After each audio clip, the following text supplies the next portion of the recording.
बिस्मिल्लाहिर्रहमानिर्रहीम जी, आपका मेज़बान शकील हैदर आपकी खिदमत में हाजिर है और आप देख रहे हैं आपका पसंदीदा चैनल बगा फैक्ट्स। आज के बगा फैक्ट्स के अंदर मैं आपको बताने जा रहा हूँ कि पाकिस्तान के हालात किस कदर ख़राब हो चुके हैं कि इसका अंदाज़ा आप इस बात से लगा लेंगे। जो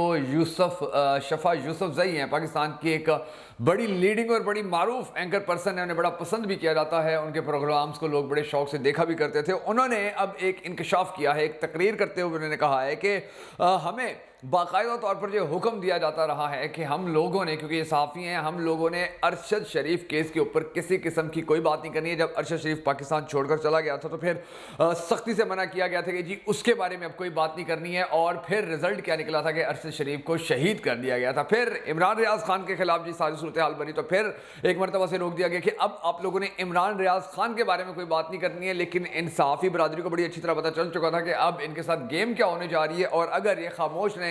तो जो अंजाम, जो हशर अरशद शरीफ का हुआ था, वही हशर फिर बारी बारी इन सबका होता जाएगा, इनका मुत्तहिद होना होगा। तो उसके बाद जब इमरान रियाज खान के खिलाफ ये कार्रवाई की गई थी और पूरे पाकिस्तान की सहाफ़ी बरादरी खड़ी हो गई थी, तो फिर जो ताकतवर लोग थे वो डरे, थोड़े खौफजदा हुए और फिर वो बैकफुट पर आए। वरना उनके लिए तो इमरान रियाज खान की ज़िंदगी भी छीनना कोई बड़ी बात नहीं थी, उनके लिए बड़ा मामूली सा काम था। हम सबको अल्लाह तबारक व तआला के हुजूर दुआ करनी है कि अल्लाह तबारक व तआला अरशद शरीफ भाई को जन्नतुल फिरदौस में आला मकामत अता फरमाए, और जो इमरान रियाज खान भाई हैं उनकी हिफाजत फरमाए, क्योंकि वो अरशद शरीफ शहीद का जो मिशन था उसको आगे लेकर चल रहे हैं और उनकी ज़िंदगी आज भी खतरात से पुर है। अगर आप भी पाकिस्तान के इन दोनों हीरोज़ के लिए होने वाली इस कौमी दुआ का हिस्सा बनना है तो कमेंट सेक्शन के अंदर आमीन ज़रूर लिख दीजिएगा। ये जो शफ़ा यूसुफ़ज़ई ने ये बात जो की है कि इस तरह इनको रोका जाता रहा था, तो साथ में उन्होंने ये भी कहा है कि अगर कोई ये समझता है, कोई ये सोचता है कि हमें ये रोका, हमें ये सब काम करने के लिए मजबूर किया गया था, यानी कि हमें ऑर्डर जो दिए गए थे कि अरशद शरीफ के खिलाफ बात नहीं करनी है, तो ये शहबाज शरीफ ने दिए थे या हुकूमत दिए थे, तो इनकी इतनी हैसियत नहीं है, इनके अंदर इतनी जुर्रत, इतनी हिम्मत नहीं है कि हमें ये बात करते कि जी आप लोगों ने अपने सहाफ़ी के लिए बात करनी है। अरशद शरीफ की जिन लोगों के साथ लड़ाई चल रही थी, जिन लोगों के साथ झगड़ा चल रहा था, जिन लोगों के साथ मुखालफत चल रही थी, जिन लोगों के सामने वो टक्कर देकर खड़ा हुआ था, जिनकी आंखों में उसने आंखें डाली हुई थी, जिनके आगे वो सीना तान के खड़ा हुआ था,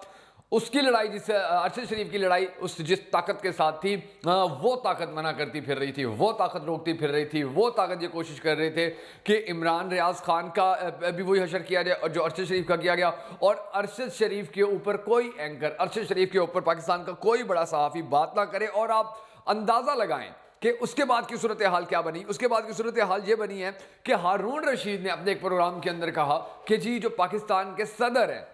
आरिफ अलवी, वो इमरान खान के पास आए हैं और उन्होंने इमरान खान को कहा है कि आपके लिए ये पैगाम है कि आपके सारे मसले हल हो सकते हैं, इलेक्शन हम फौरी तौर पर करवा देंगे अगर आप नवाज शरीफ को माफ कर दें, साइफर केस बंद कर दें, उसके ऊपर बात ना करें, और अरशद शरीफ केस के ऊपर बात ना करें। यानी कि आप अंदाजा लगा लीजिए कि पाकिस्तान को चलाने वाली जो ताकतें हैं, पाकिस्तान को आगे लेकर जाने के लिए जो पाकिस्तान को रिप्रेजेंट करने की जो जिम्मेदार ताकतें हैं, वो पाकिस्तान को किस तरह चलाने की कोशिश कर रही है, वो पाकिस्तान के अंदर किस किस्म का माहौल बनाने की कोशिश कर रही है। पाकिस्तान डिफॉल्ट हो चुका है, पाकिस्तान के लोग सड़कों पर आ चुके हैं, पाकिस्तान के अंदर बिजली खत्म होने वाली है, पाकिस्तान के अंदर गैस खत्म होने वाली है, पाकिस्तान IMF के आगे पूरी तरह लेट चुका है, पाकिस्तान के अंदर महंगाई का तूफान आ गया। पिछले 50 साल के अंदर इतनी महंगाई नहीं थी जितनी महंगाई अब हो गई है। पाकिस्तान के अंदर पेट्रोल ब्लैक पे मिलना शुरू हो गया क्योंकि आए रोज इसकी कीमतों में इजाफा हो रहा है और अब लोग पेट्रोल खरीद भी नहीं सक रहे। पाकिस्तान अंदर आटे के लिए लाइनें लगी हुई हैं, पाकिस्तान के अंदर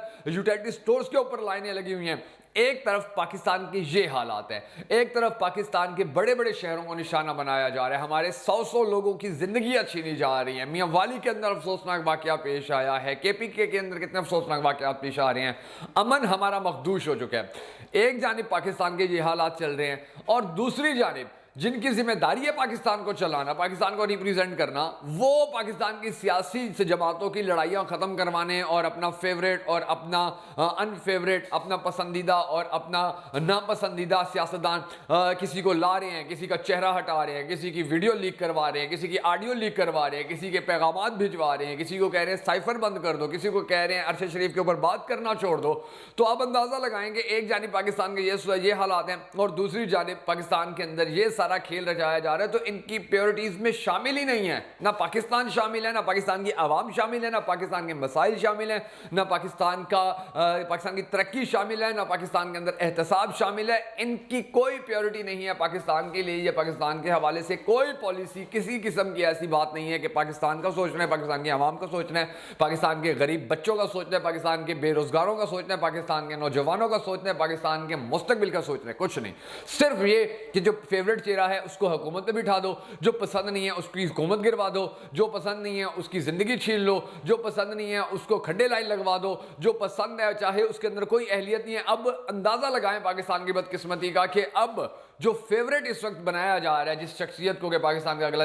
वजीर आजम होगा, वो बिलावल भुट्टो जरदारी है। अब बिलावल भुट्टो जरदारी के हाथ में जब पाकिस्तान का मुस्तकबिल दिया जाएगा और देने वाली ताकतें एक और तजर्बा करना चाह रही हैं और वो ये तजर्बा करेंगे, तो सोचे कि पाकिस्तान किस तरह की सिमत में जाएगा, पाकिस्तान के हालात क्या होंगे। और फिर पाकिस्तान की ये जो सहाफ़ी बरादरी के साथ सलूक किया गया कि जिसने पाकिस्तानी अवाम को अभी सच बताना शुरू ही किया है, मुकम्मल सच नहीं बता सके अभी हमारे सहाफ़ी, अभी सच बताना शुरू ही किया है, अभी इन ताकतों के बारे में हकाइक अवाम तक पहुंचाना शुरू ही किया है, अभी दुनिया को यह बताना शुरू ही किया है कि पाकिस्तान के साथ पिछले 70-72 साल के दौरान क्या होता रहा है। अभी तो अवाम को यह समझाना शुरू किया है कि आप लोगों के साथ सबसे बड़ी ज्यादती कौन करता रहा है। इमरान खान की हुकूमत खत्म करने के अंदर कौन मुलविस था, इमरान खान की हुकूमत खत्म करने के बाद पाकिस्तान को इस नहज पर पहुंचाने की जिम्मेदारी किस किस चेहरे पर, किस किस नाम के ऊपर लगती है। ये सारी बातें तो अभी खुलकर करना शुरू ही की थी कि अरशद शरीफ की शहादत आ गई, इमरान रियाज खान को उठा लिया गया, पाकिस्तान के दूसरे सहाफियों को जेलों में भेजा जाने लगा, पाकिस्तान के सहाफियों को मुल्क छोड़ने पर मजबूर किया जाने लगा।